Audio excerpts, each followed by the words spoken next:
Hola, ¿qué tal? Bienvenidos, bienvenidas a esta nueva emisión del programa de entrevistas de La Planta Films, donde contamos con un invitado extraordinario, un director de películas que nos han encantado y por eso pues queremos que nos comparta un poco de algunos de sus secretos, alguna de sus pensamientos en cuanto a la cinematografía nacional, a sus propias películas. Acompáñanos, por favor, un momento a escuchar a Joaquín del Paso. Gracias.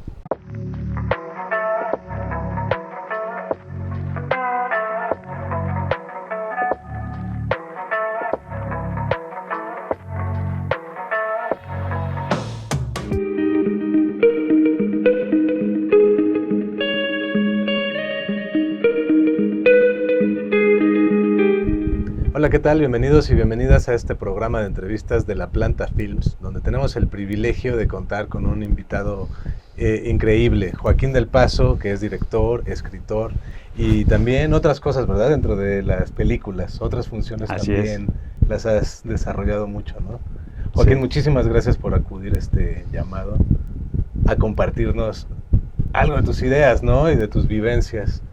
Gracias por invitarme. Te presenté como director, como escritor, pero también cinefotógrafo, ¿cierto? Pues sí, soy cinefotógrafo de enseñanza, digamos. Yo estudié para ser fotógrafo de cine y durante mis estudios decidí dedicarme a la dirección.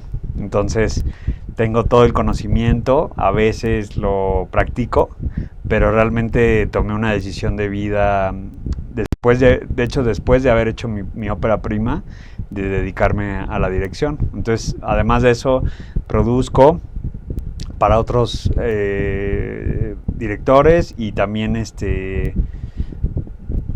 pues me involucro en muchas partes de hacer películas desde todos los ángulos, ¿no? Me considero como muy multifacético dentro de nuestra industria. Ok. O sea, de entrada tenías esa dualidad de la cinefotografía y la dirección.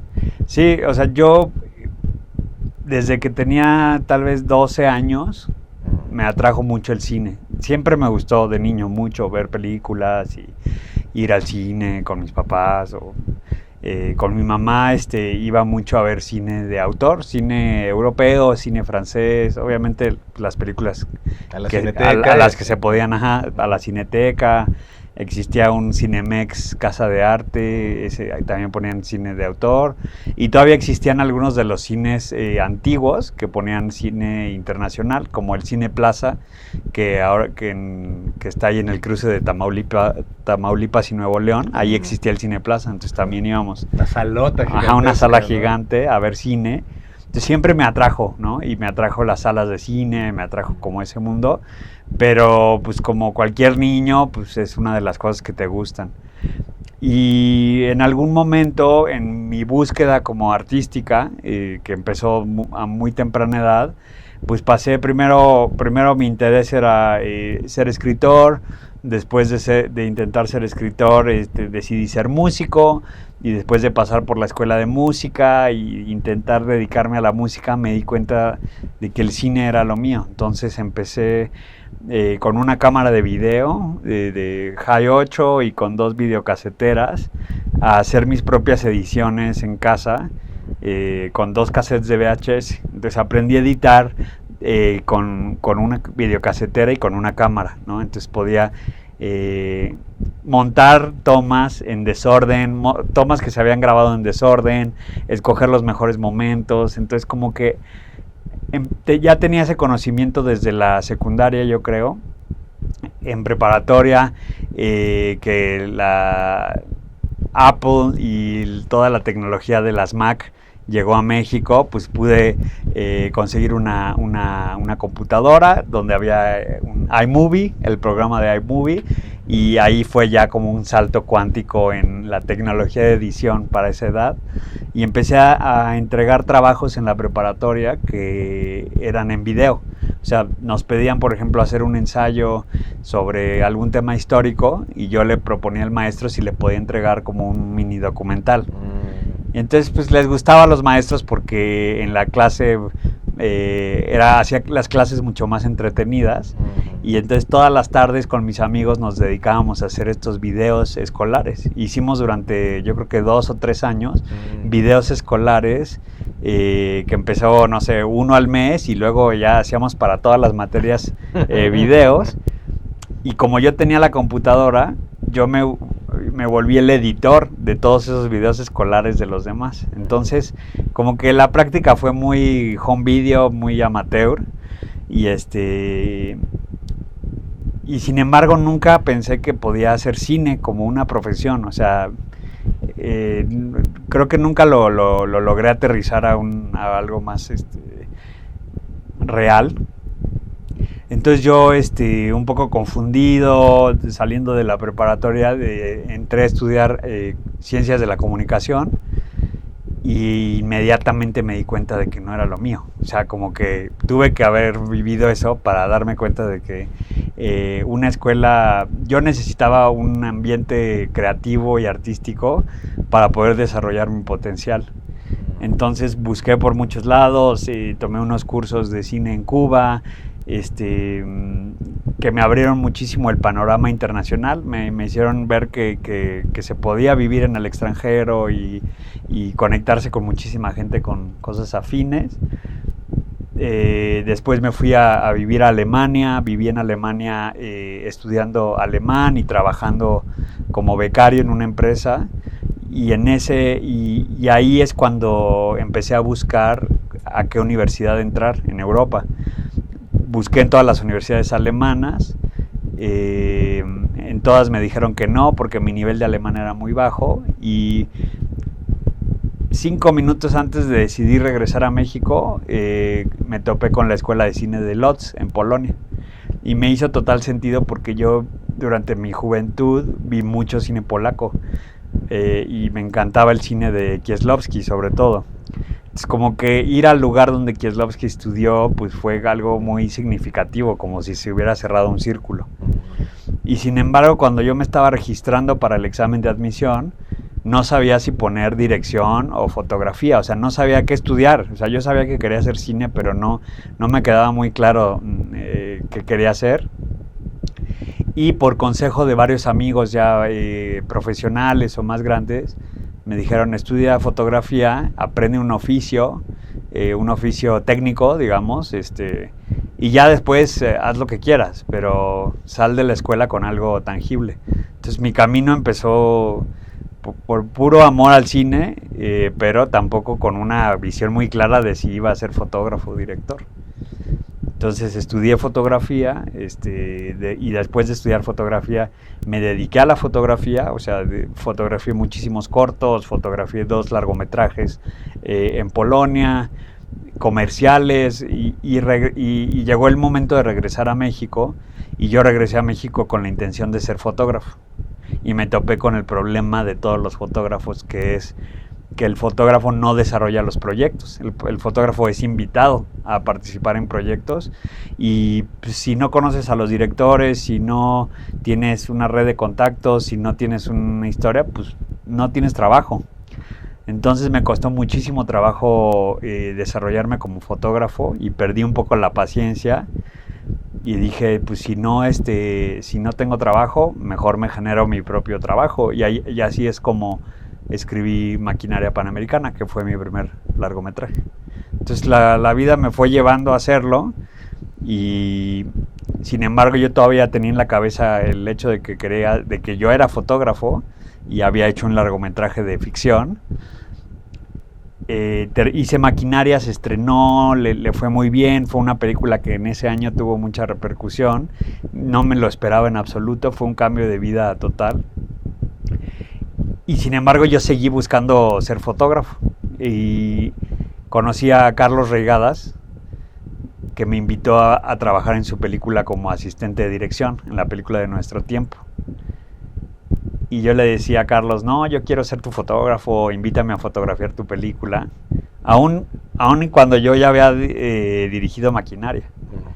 Y Carlos Reigadas me dijo: tú te tienes que definir.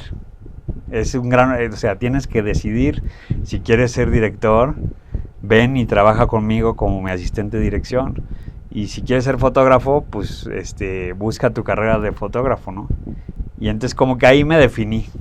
En ese momento me definí, me fui a trabajar con él como asistente de dirección, que fue una experiencia increíble, porque no sé si has visto la película, pero el propio Regadas... ¿Maquinaria? No, Nuestro Tiempo de Regadas. ¿Cómo no? Sí. Él actúa en la película, entonces me tocó ser el asistente de dirección, mientras que el director estaba actuando. Entonces mi rol como asistente de dirección era muy, pues, muy significativo. Y ahí ya, después de eso no hubo vuelta atrás, me quedé como director.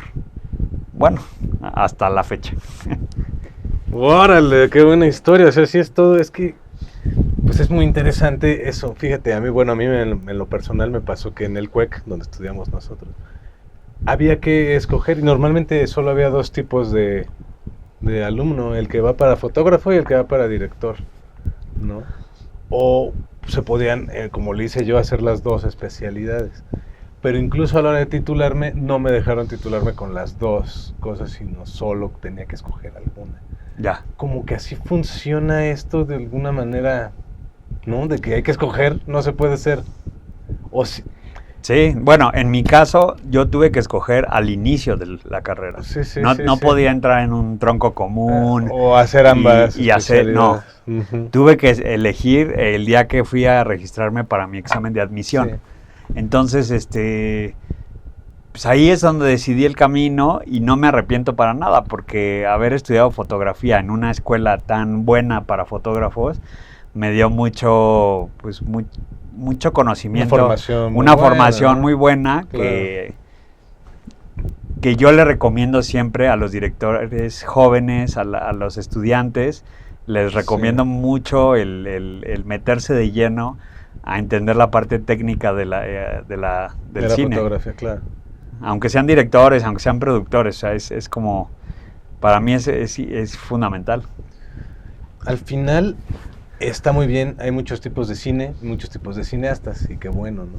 Es un mundo muy grande y qué bueno que haya muchos tipos de cine. La fotografía en sí misma es algo mágico, espectacular, ¿no? O sea, es en torno a lo cual sucede el fenómeno cinematográfico. O sea, no es cualquier otra cosilla. Obviamente muchas disciplinas se cruzan, ¿no? La literatura, por supuesto, el teatro, pues hay mucho de teatro en general en el cine, ¿no? Sí. Sobre todo en el cine que está en las salas. Pero la fotografía, pues bueno, es esencial, ¿no? Para entender el fenómeno cinematográfico. Sí conviene para todos los que se dedican a esto, pues tener al menos nociones, ¿no? De los lentes, las distancias, las cámaras, los formatos.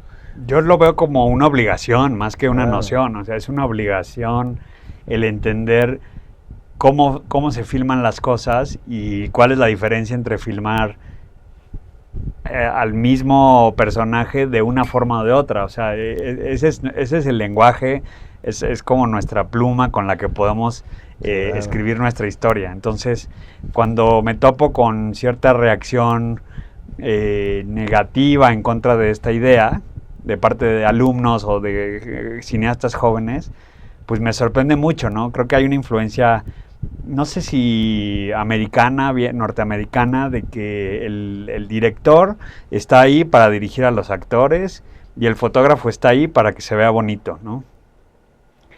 Y para mí es totalmente lo contrario. Yo vengo de una tradición europea donde el director tiene que tener los conocimientos fotográficos para poder contar con imágenes su película y para poder plasmar su sello personal dentro de las películas. Si no, las películas no tienen un sello personal de ningún tipo y pues pierden mucha potencia, porque al final queremos ir a ver películas, sí, sobre ciertos temas, pero que estén contadas a través de alguien más.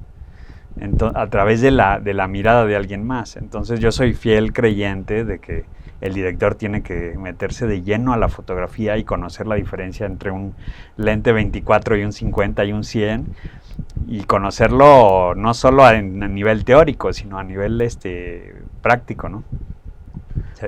Claro.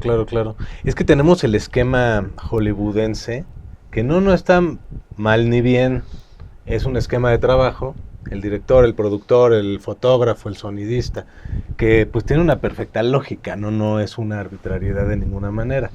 pero por otra parte también ha encasillado los roles, ¿no? Donde es la parcela de uno o la de otro, ¿no? Por supuesto que todos son un equipo y nos tenemos que llevar bien, pues. Sí, claro. Pero es interesante, ¿no? Que no haya esquemas más abiertos, sino que estamos súper encasillados en el esquema que así es, Sí. ¿no? No, bueno, yo, por ejemplo, me pregunto, ¿no? Cómo todas mis películas están hechas con una sola cámara, ¿no? Okay. Siempre se han filmado con una sola cámara. O sea, ¿con la misma las tres? No, o sea, no con la misma, no con el mismo modelo, sino que Okay. no hay dos cámaras en el rodaje, solo hay una okay. cámara, ¿no? Okay. Entonces, lo cual me permite filmar la película Toma por toma y poner la cámara exactamente donde la quiero poner. Si la quiero poner aquí, pues la pongo aquí y no le estoy tapando la vista a nadie, no estoy metiéndome en el cuadro de alguien más, ¿no? Que es como yo aprendí, o sea, que hay una sola cámara en un rodaje y esa cámara va filmando la película con los diferentes emplazamientos y no es una preocupación si se va a meter en el cuadro de otra. En el momento en el que metes dos cámaras, pues una cámara tiene que cuidarse de que la otra no la vea. En función. Ajá, y ya hay una, ¿cómo se dice? Hay una percepción trastornada de que hay que filmar un objeto, pero cuidándose de no aparecer en otro cuadro. Uh-huh. Y cuando le metes tres cámaras, pues más difícil el problema, ¿no? Entonces yo he visto últimamente que en producciones muy grandes, uh-huh, que a pesar de tener millones de dólares para filmarse, se filman a 2 o 3 cámaras para ahorrar tiempo, ¿no? Uh-huh. Y me pregunto si algún día me va a pasar tener ese problema, porque yo lo veo como un problema más que como una solución, uh-huh, y cómo voy a reaccionar yo, porque me frustra mucho ver películas donde sé que las cámaras están en cierta posición para no taparse unas a las otras, ¿no? Uh-huh. Y para mí pierde muchísima potencia y muchísima magia cuando hay un límite que tal vez no todo el mundo se da cuenta, pero hay un límite del lenguaje por esa limitante de las cámaras. Entonces, bueno, son cosas en las que pienso yo y que me hacen valorar muchísimo la oportunidad de filmar de una forma independiente y de tener una sola cámara y de poder dedicarle a cada plano toda la atención. Sí, exacto. ¿Cómo decides el montaje de tus películas? En el sentido de que, pues así autoralmente, ¿no? Como decir, a ver, mi película va a sonar de tal manera, se va a ver de tal manera, voy a hacer un montón de cortes, o no, en tal secuencia vamos a dejar que respire más el plano. ¿Cómo llegas tú a esas decisiones? Ha ido evolucionando muchísimo. Yo estudié en una escuela y con un modelo de pensamiento donde había que planificar muy meticulosamente cada plano, uh-huh, porque había una limitante de material. Filmábamos en la escuela de cine todo en 35 milímetros. Uh-huh. De hecho, desde el primer cortometraje que hicimos, desde el primer ejercicio que hicimos en la escuela, se filmaba en 35. Esa era la diferencia fundamental entre la escuela de cine de Lodz y otras escuelas de fotografía que he visto, uh-huh, donde filmar en 35 es como un premio al final. Desde lo último de la carrera. Es un premio. Aquí no es un premio, es una obligación, ¿no? Lo mismo, volviendo a esa obligación del cineasta, aquí es una obligación que trabajes desde el inicio con el material con el que te vas a afrontar toda tu vida. Profesionalmente, claro. No, ¿de qué te sirve filmar una película con una mini DV, toda tu carrera estudiar con una cámara de video y que luego te avienten al ruedo y te den una cámara con la que nunca has trabajado? Entonces, uh-huh, la idea de allá en Europa del Este era confrontar al alumno con la mayor calidad posible desde el inicio. Y el rigor que es trabajar en una cámara de 35, ¿no? Sí, y los errores que son muy fuertes y, o sea, que son errores muy caros y muy fuertes, pero, uh-huh, que los errores son los que te forjan la escuela también, claro. Entonces, yo aprendí a planear muy meticulosamente todos mis cortos, ¿no? Entonces, siempre trabajé con un guión técnico, o sea, un shot list, una lista de tiros, a veces contados con cronómetro en mi cabeza, de que este plano debería de durar aproximadamente 20 segundos, 15 segundos, o sea, una planeación muy cañona, y así es como se hizo Maquinaria Panamericana. O sea, Maquinaria Panamericana, puedo decir que es como el resultado de un ejercicio de pensar la película y imaginarla completa con su montaje desde antes. En Maquinaria teníamos, a veces, podíamos filmar dos repeticiones de un plano o hasta 3 para ciertos, y en algunos casos teníamos que lograr planos en una sola toma, ¿no? Porque teníamos bien poquito material y la película se filmó en 35. Entonces fue una película donde todos los rushes de la película duraban juntos como 5 horas máximo. Y la película dura 90 minutos. Entonces, de 3 a 1, más el material perdido, más los fueras de focos. Entonces fue una película que salió muy contenida, justita, ¿no? Ajá. Pero yo llegué ahí, digamos, muy planeado en el rodaje, y me di cuenta que en el montaje de un largometraje, la planeación no te sirve de mucho llegar al montaje, por más de planeada que esté tu película. O sea, entonces yo la pude planear y la pude filmar como la tenía en el guión, plano por plano, todo. Tal vez con ciertas modificaciones, porque hay cosas que te las imaginas y sobre la marcha no te da tiempo y tienes que sintetizar 2 planos en uno, lo que sea. Pero una vez que eso se monta, según tu guión, no funciona. Las películas no funcionan como las imaginamos, porque la vida, el material ya no es un texto escrito, ya trae vida, trae intención, trae ciertos elementos de magia que tal vez son más valiosos. Por ejemplo, un plano donde se mete una luz por la ventana o un polvo ahí que brilla y que lo captura de una forma muy bella, pues no lo vas a cortar solo porque en el guión decía que ibas a cortar otra cosa. Entonces, tal vez te va a hacerte dar cuenta de que la película tiene que empezar a fijarse más en la magia de lo que no planeaste que de lo que planeaste. Pero yo no sabía nada de esto. Trabajé en mi primera película con Raúl Barreras, que fue mi editor, el primer editor, digamos, con el que trabajé de una forma muy cercana. Y Raúl me enseñó muchísimo a inventar una nueva narrativa dentro del material ya filmado. Entonces todo el inicio de Maquinaria fue una creación de montaje, no estaba planeado así, ciertas secuencias, y entonces fue un proceso. La magia de la edición. La magia de la edición es increíble. Así empezaste, ¿no?, tu historia con los VHS. Sí, no haciendo guiones, sino pegando pedazos de videos. Sí, en VHS, claro. Pero yo no estaba preparado psicológicamente para hacer esa película. Me vino a mí, la hice, me entregué como siempre con todas mis películas, pero yo nunca entendí el formato de una película de 90 minutos.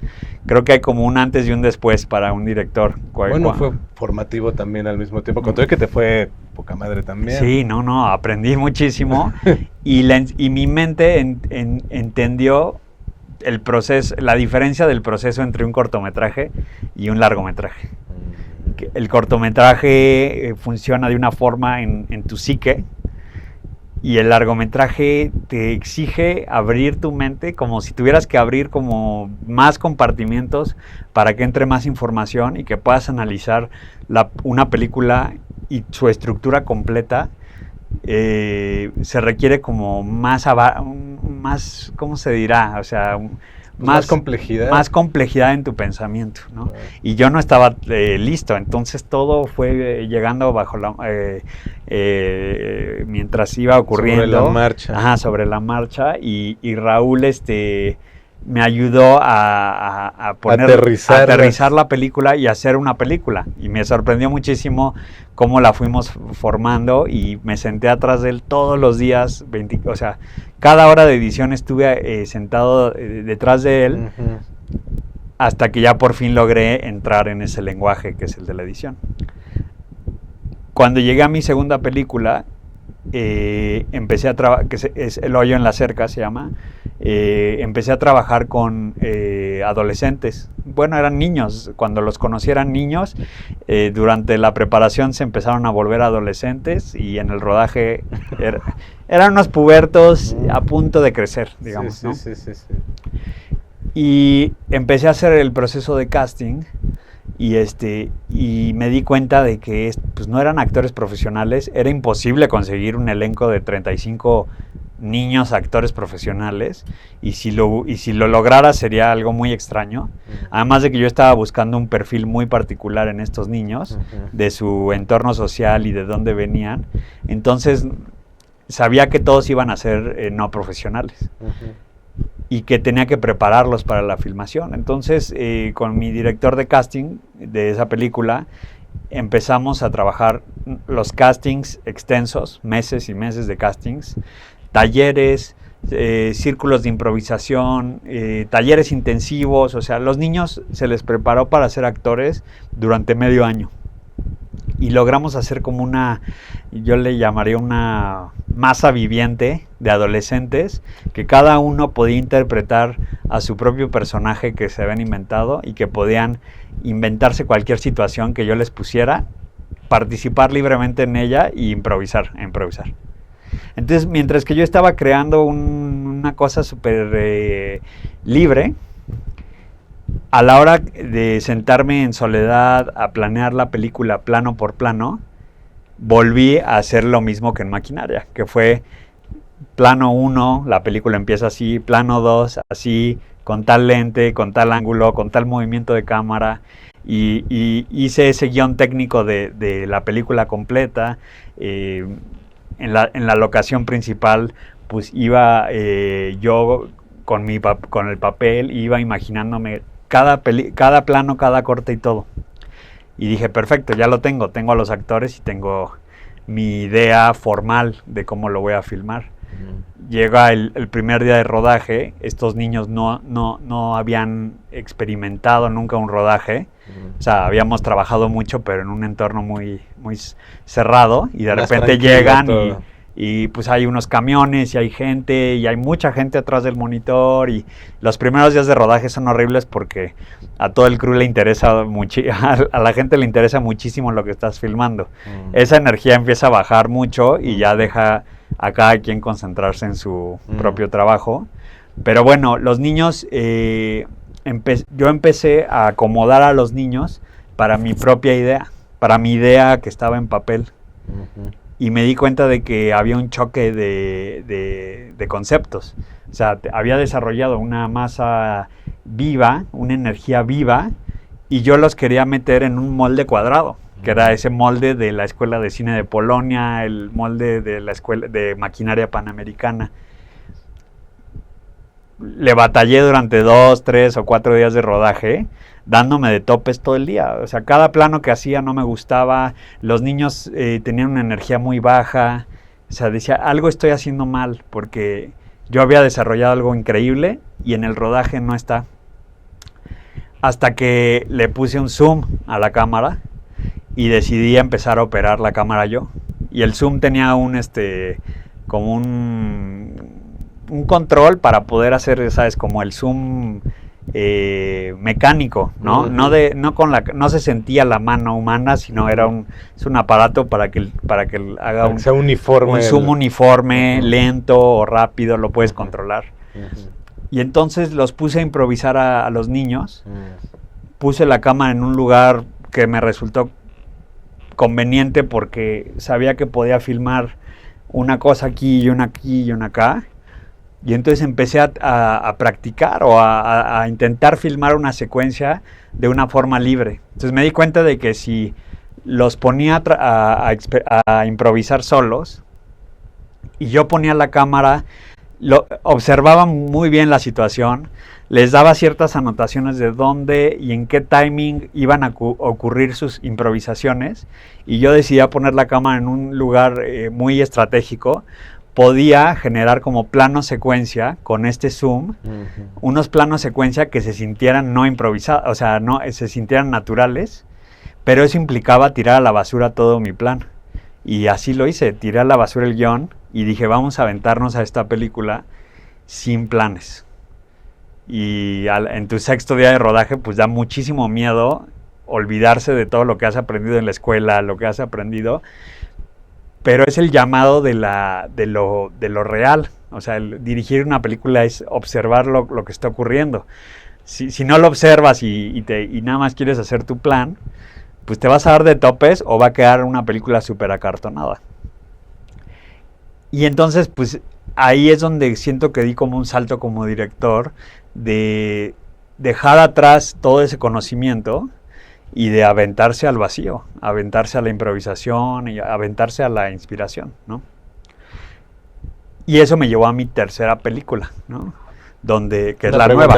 Perdón, sí. Para continuar en esa misma línea, que está poca madre. Sí. ¿El montaje de esa cómo resultó con ese cambio de planes en la muy buena pregunta. Tuve la suerte de que la editora de la película fuera Paloma López Carrillo. Paloma es una editora brillante, tiene unas ideas increíbles. Es una persona, pues sí, muy, es una cineasta muy completa, ¿no? En muchos sentidos, y muy crítica y muy analítica. Ella venía del documental, hizo películas de ficción, pero también venía de trabajar mucho con Everardo González. Había hecho La Libertad del Diablo, Yermo, no sé si ya la había hecho o la iba a hacer, no me acuerdo, pero bueno. En excelentes manos. Y entonces, al yo tener un material súper caótico, porque el material era muy caótico, lo que yo filmé era muy caótico y no siempre era correcto, o sea, no siempre estaba bien, a veces había muchos valores de plano en una escena. Entonces, Paloma vio el material, hizo un montaje, digamos, donde todas las secuencias tenían todos los valores de plano que yo había filmado, y a veces eran 8 o 9 valores de plano en una sola secuencia, porque como había improvisación, pues a veces yo corría toda la escena en un valor de plano, a veces la corría en otro, movía la cámara, o sea, era una locura sin pies ni cabeza. Yo solo estaba buscando la mejor interpretación y el mejor flow, digamos, el mejor estilo, no sé.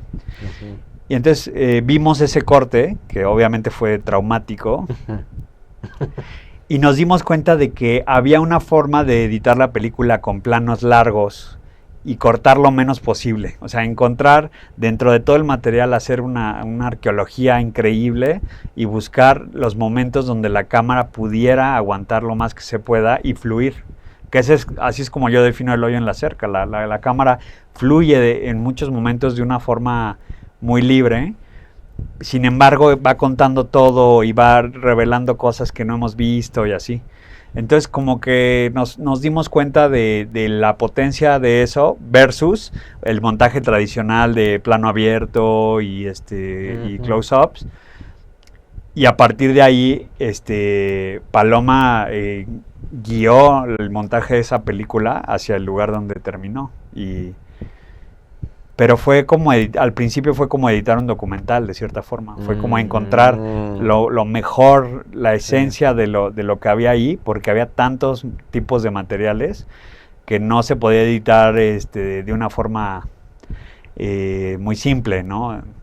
No sé cómo explicarlo. O sea, ella logró aproximarse a la película de una forma con mucha curiosidad, ¿no? Así como tú te adaptaste a las circunstancias, ella también se adaptó al material, ¿no? También Sí, no, y trajo, me hizo ella entender otra cosa, que es que los editores necesitan, un buen editor ve el material por lo general en soledad, Ujú. y ve una gran cantidad de material, y después de ver todo el material, en su mente crean un montaje de la película, ¿no? Entonces, es importantísimo tener el rigor de ver el material de la película antes de empezar a editar, Filetear. porque gracias a eso, por ejemplo, Paloma pudo resolver varias secuencias que en el guión venían hiperfragmentadas y que ella logró ponerlas todas en una secuencia que es el rally de las banderas y todo, como una parte antes del clímax de la película, hay toda una parte que ella logró sintetizar, pero eso no lo hubiera podido lograr si no veía el material y pensaba en una nueva forma de contar. Entonces, o sea, hubo una reescritura de la película sí. en la edición. Sí, una reescritura enorme, y a partir de esa película entendí que el proceso de la edición es eso, es una reescritura total. Puede durar muchísimo tiempo, puede durar claro, hasta un año, claro, y que no importa, que lo importante es ir profundizando en la película, no hay prisa, ¿no? Hay películas que se encuentran en el rodaje, películas que se encuentran también en el cuarto de edición, ¿no? Exactamente, sí. Claro. Sí. Nos contabas entonces, llegas hacia tu tercer largometraje. Llegué a mi tercera película, ya no tenía que se llama El jardín que soñamos, que se va a estrenar a finales de este año, y la película no tiene ese carácter de improvisación. Es una película sobre una familia haitiana que es contratada por una mafia de talamontes en el bosque de la mariposa monarca para cuidar un camino. Es una película muy mínima en su historia, en el sentido de que no ocurren, sí ocurren muchas cosas, como en todas mis películas hay muchos eventos que ocurren, pero el mundo de la película es muy pequeño. Es una cabaña, es un bosque, es un pueblo y nada más, ¿no? Es otro entorno cerrado, ¿no? Como en mis películas anteriores. Entonces yo sabía que no tenía que llegar ahí a improvisar con los actores, sino que podía hacer una película regresando un poco a los orígenes de Maquinaria, pues más formal, más planeada, más en papel. Hasta que contraté al fotógrafo de la película, que se llama Tiryaki, que es un fotógrafo turco. Yo lo conocí porque Alfonso, el fotógrafo del Hoyo en la Cerca, no pudo hacer mi tercera película por compromisos con otras películas. Entonces, buscando fotógrafo para la película, di con Gökhan Tiryaki. Me puse a pensar qué pasaría si le hablo al fotógrafo, al fotógrafo con el que yo soñaría hacer mi película. Y en ese momento yo traía muy frescas las películas de Nuri Bilge Ceylan y me encantaban todas las que había visto, me habían impactado muchísimo. Busqué en IMDb quién las había fotografiado y pues era Gökhan. Entonces lo busqué en su página de internet, le mandé un mail a su formulario ahí, le dije: hola, soy un director mexicano, quiero hacer la película. ¿Qué onda? ¿Te interesa? Me contestó esa misma noche. Me pasó su mail, me dijo: mándame el guión, lo que tengas. Le mandé un guión, una carpeta. A los 2 días me escribió, me dijo: ya lo leí, platiquemos. Me encantó, le encantó el guión. ¿Qué onda? Y rápidamente entró a la película. Tenía tiempo libre, o sea, todo cuadraba perfecto. Entonces, vino por primera vez a México Gökhan para el scouting.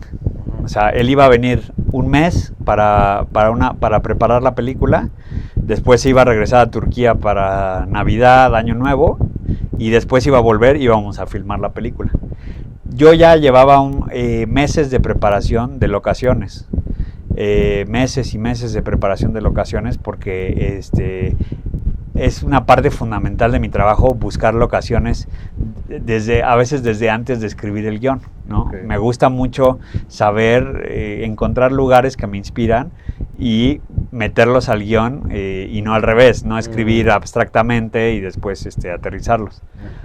Entonces lo llevé a conocer, el segundo día que estuvo aquí lo llevé a conocer el bosque, le enseñé todas las locaciones, ya tenían, digamos, el 90% de las locaciones, ya había hecho todo el trabajo de campo con las cuadrillas de aprovechamiento forestal, ¿no? Que en la película son los talamontes, pero que en la vida real es gente que se dedica al aprovechamiento de la madera, ya había hecho todos los enlaces con los ejidos, o sea, ya tenía organizada la estructura de la película, de cómo podía funcionar una película tan sui generis, ¿no?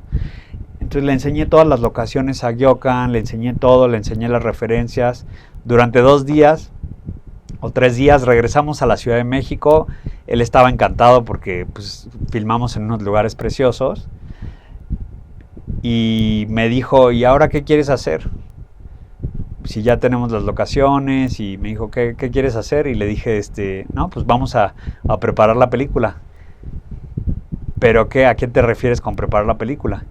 Digo, sí, me gustaría que nos sentáramos y planeáramos la película pues tiro por tiro, ¿no? O sea, hagamos un shot list juntos de la película. Y Gyokan me dijo, me acuerdo perfecto dónde me lo dijo, me dijo, ¿qué te parece si no planeamos nada? Nada. Le dije, ¿cómo? Me dijo, nada.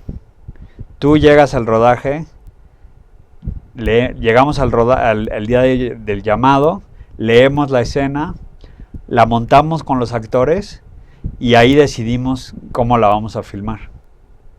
Y le dije, ¿cómo? O sea, nada. Me dice, nada. Porque eso es lo que él llevaba haciendo ya durante varias películas con Nuri Bilge Ceylan, ¿no?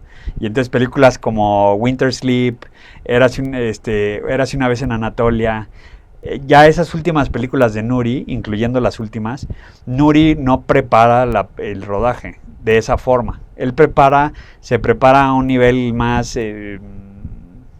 filosófico, existencial, pero él ya tiene el conocimiento para filmar la película como quiera. O sea, la maestría del director ya la tiene.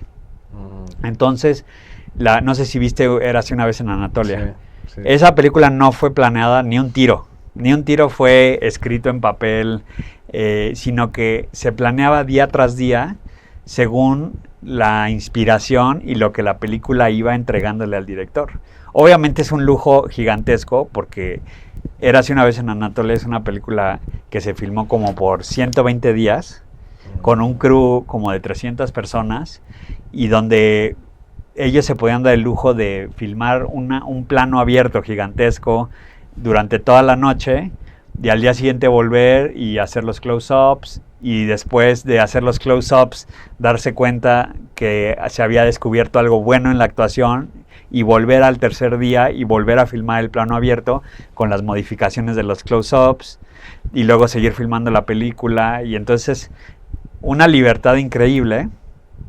Y es lo que Gyokan me estaba proponiendo, me decía, vamos a acercarnos a la película con la misma curiosidad que como él había hecho esas películas anteriores, que es meterse al rodaje como con la película como una materia ahí inexplorada y irla descubriendo poco a poco. Y para mí me dio un pánico gigantesco, o sea, me dio pánico, dije, ¿cómo? O sea, es una película grande, es una película muy compleja, con escenas súper complicadas, hay escenas de lluvia, hay escenas muchas escenas de noche, hay escenas donde cortamos árboles, hay escenas con armas, o sea, hay de todo, ¿cómo voy a llegar yo ahí sin saber? Y poco a poco él me fue como terapeando, digamos, y haciéndome como fuerte en esa decisión hasta que llegamos al primer día de rodaje y no había ni un plano escrito, o sea, no había ni un plano escrito. Había ciertas tomas que yo quería que fueran de una forma y ya sabía, por ejemplo, el plano inicial de la película y otras cosas, pero en general nos acercamos a esa película sin saber. Y me di cuenta de que la mejor respuesta de un director en un rodaje es el no sé o no lo sé aún, ¿no? Porque la gente se acerca y, oye, ¿cómo va a ser esto? Y es, no sé. Y entonces cuando repites no sé 100 veces, logras que el crew se adapte a ese no saber, y ese no saber también puede traer cosas inesperadas. Entonces esta película que acabo de hacer fue como una clase de cine otra vez, pero desde ¿cómo se llama? Fue como un trabajo de autoestima, de acercarse y decir, pues yo ya sé filmar una película, ahora lo que necesito es más bien intentar conectar desde otro lugar a lo que voy a filmar, ¿no? Entonces, muy interesante. Y obviamente el montaje, de nuevo, fue reinventar la película una vez más, porque lo que yo escribí en el guión se fue transformando enormemente durante el rodaje, ¿no? Y así, hasta ahí voy en esa búsqueda. Sí. Está genial. Sí. Qué chido, pues qué ganas de ver esta película. Entiendo que recién la estrenaste, ¿no? Sí, estuvo en Berlín, en el Festival de Berlín. Y con un premio, ¿no? Magnífico también. En Berlín no, en Berlín nada más estrenó. Después estuvo en Málaga, ahí ganó mejor director, mejor fotografía y mejor película. Después estuvo en Seattle, ganó mejor película ahí. Y ahorita está dando la vuelta por el mundo, ¿no? En junio va a estar en Shanghái, en Madrid. Ahí va, la película va agarrando fuerza y estoy muy orgulloso del proceso, sobre todo. Fue un proceso de confiar en lo que uno ha aprendido. Entonces fue como un gran cierre de 10 años profesionales. Llevo 10 años dedicándome de lleno a la dirección. Y fue como un muy bonito cierre de decir, ok, en estos 10 años pasé de la planeación meticulosa, muy escolar, a pararme en un set con 100 personas sin saber qué es lo que voy a hacer y confiar en la creatividad que podemos generar en ese momento. Qué chido, qué padre. Este está siendo tu camino, ¿no? Pues sí. Personal, único. Sí, mi camino, sí. O sea, te vas volviendo un poquito más, no diría caprichoso, pero, por ejemplo, cuando escucho que hay rodajes de películas de 18 días, 12 días de rodaje, digo, ay, no manches, o sea, yo me he vuelto más lento. O sea, cada vez me voy volviendo como más lento en filmar, más lento en editar. Entonces me gusta filmar muchos días para justo tener esa libertad, pero más pues margen de hacer las cosas detalladamente. Sí, y si algo no queda, regresar.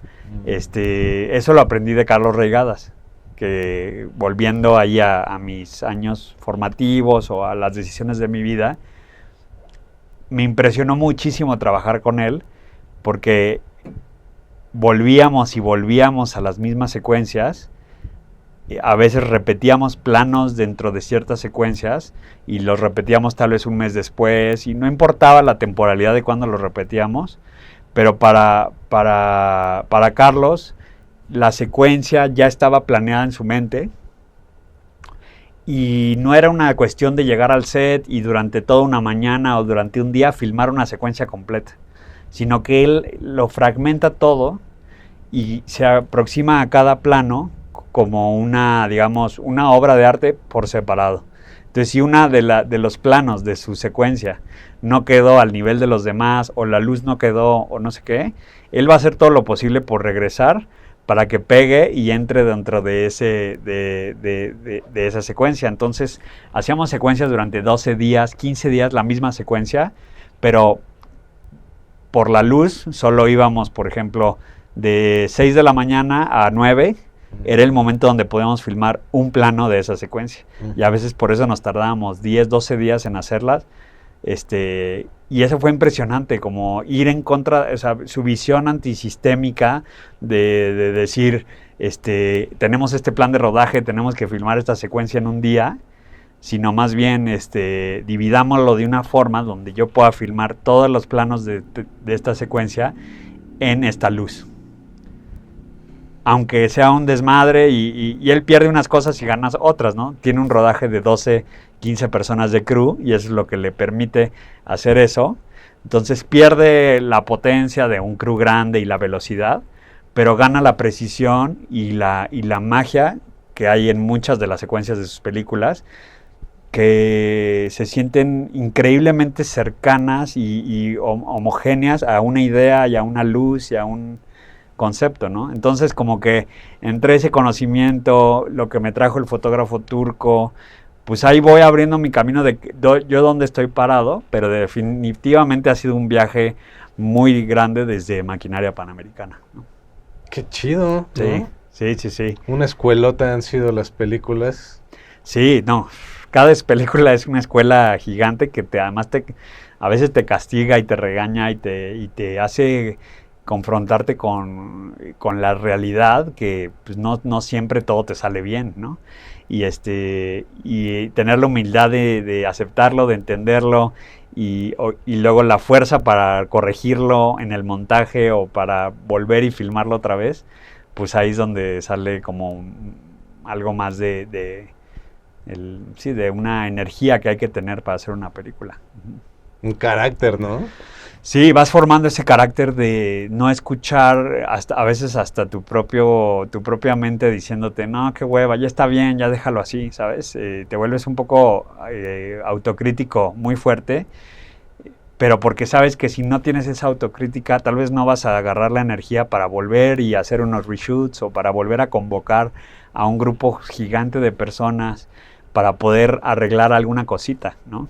Y entonces yo siento que muchas de las películas que vemos hoy en día y algunos cineastas que he visto se dejan caer muy rápido de, bueno, no quedó bien, ni modo, seguimos, ¿no? Sino más bien... ¿Ya ni modo? Ajá, el ya ni modo No, creo que es muy malo para el cine, el ya ni modo no. Para hacer películas como las tuyas hay que ser muy exigente, ¿no? Sí. Y digo, también porque el medio es muy competido, ¿no? Hay casi que una saturación de contenidos, ¿no? En el Netflix, en la cartelera. O sea, hay que tener un nivel de exigencia alto, muy alto, ¿no? Para poder estar ahí diciéndole a las personas, miren, vean esto. Yo tuve la suerte, la verdad, de haber sacado mi primera película en una era pre-Netflix, pre-plataformas. No, Netflix por decir las plataformas, ¿no? Porque siento que Maquinaria Panamericana llegó en un momento como muy especial. La película llamó la atención por ser diferente, pero no existía la cantidad de óperas primas que existían ahora. Es bestial. Es bestial, o sea, yo creo que no sé cuántas, habrá que checar ese número, cuántas óperas primas. Como 120, 130. Ajá, y en el 2014 que yo filmé Maquinaria, quizá menos. Yo creo que muchas menos. Sí.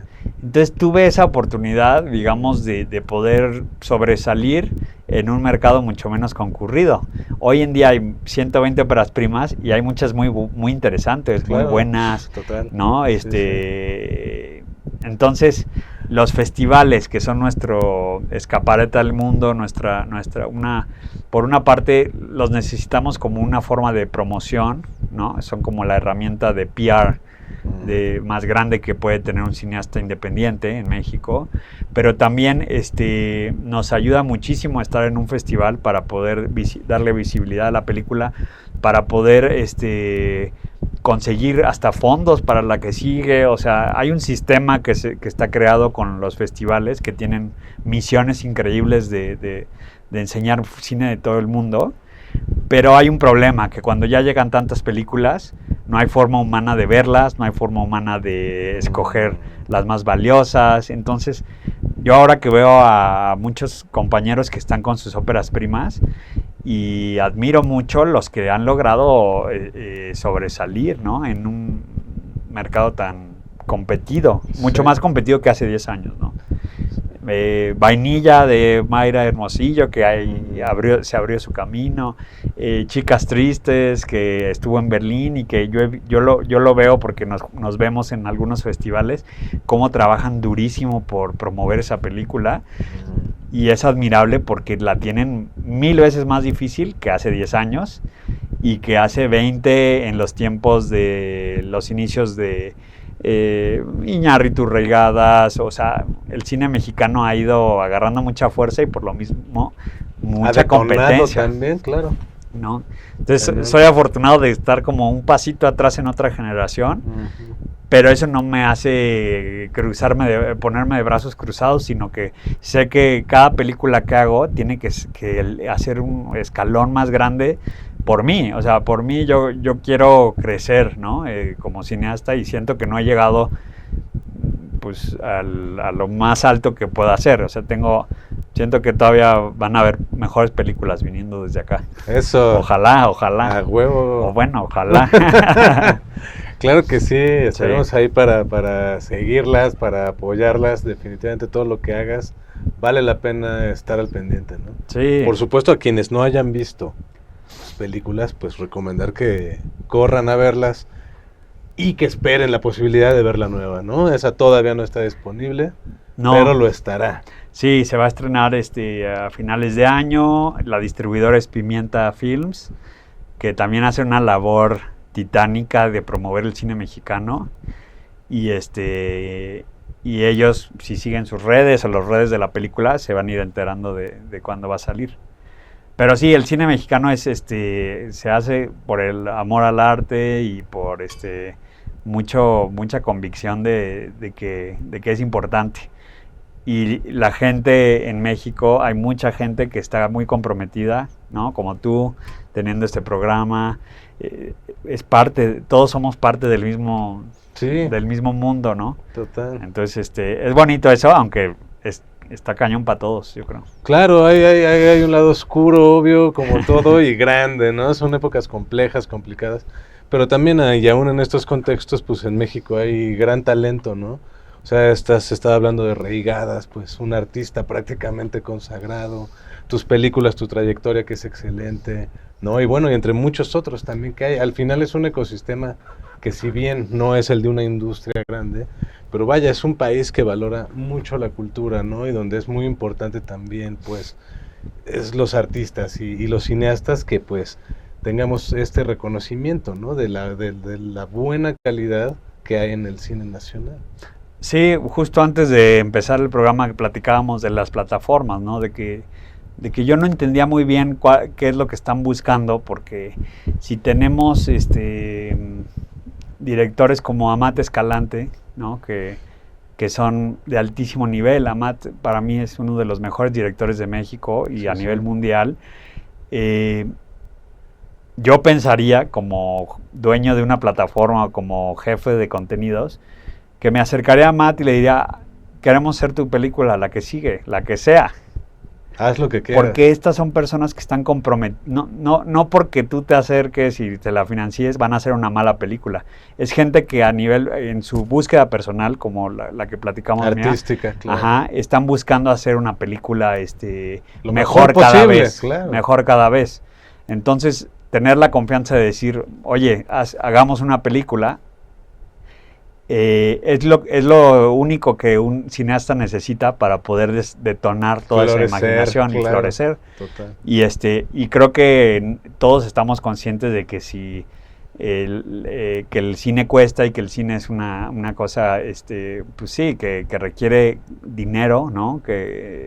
Entonces, yo pensaría que si se acerca a una plataforma a un buen director y le dice, hagamos una película, solo me gustaría que tuviera ciertas cosas que le atraigan al público, sin ni siquiera especificarlas, yo creo que se lograría. Uh-huh. No lo sé.